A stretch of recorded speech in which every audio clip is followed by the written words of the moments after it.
நாமக்கல் நல்ல முறையாக மக்களுடைய ஆதரவோட முடிச்சுட்டு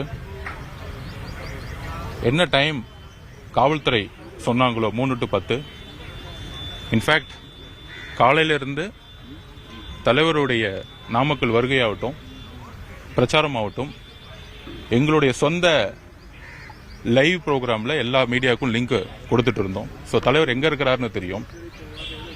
இது ஏன் சொல்கிறேன்னா, தலைவர் லேட்டாக வந்தார்னு ஒரு அபாண்டமான குற்றச்சாட்டு வந்து பரப்பப்பட்டுச்சு.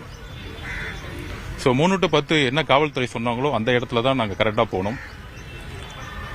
ஆனால் எங்களுக்கு ஒரு அதிர்ச்சி என்னன்னா, கரூர் மாவட்டத்தில் நாங்கள் நுழையும் பொழுது அந்த பார்டர்லயே அந்த பாலத்துக்கிட்ட என்ன கொஞ்சம் பேச விடுங்க சார். நீங்க சன் டிவின்னு தெரியும், என்ன பேச விடுங்க.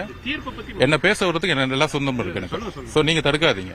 எங்களுக்கு 15 நாள் நாங்க பேசாம இருக்கிறோம். நாங்க உண்மையை சொல்லணும். சம்பவம் நடந்தது போன மாசம். நாங்க பேசிக்கிறோம் சார். நாங்க பேசுறோம் சார். நாங்க பேசணும்னு நினைக்கிறோம். இவரு கொஞ்சம் அமைதியா இருக்க சொல்லுங்க. எதுக்காக நீங்க இப்படி தடுக்கிறீங்கன்னு எனக்கு தெரியும். நீங்க அலோவ் பண்ணுங்க. நாங்க பேசுறதை கேட்கிறோம். நீங்க அமைதியா இருங்க. சோ கரூர்ல இந்த இன்சிடென்ட்டுக்கும் இந்த தீர்ப்புக்கும் சம்பந்தம் இருக்கு. அதை நான் மக்கள்கிட்ட வந்து பதிவு பண்றேன். கரூர்ல போலீஸ் காவல்துறை தான், கரூர் காவல்துறை தான் எங்களை வந்து வரவேற்றாங்க. இது எந்த மாவட்டத்திலும் நடக்கல. அவங்க தான் வந்து வரவேற்றாங்க. அவங்க தான் வந்து திட்டமிட்ட இடத்துல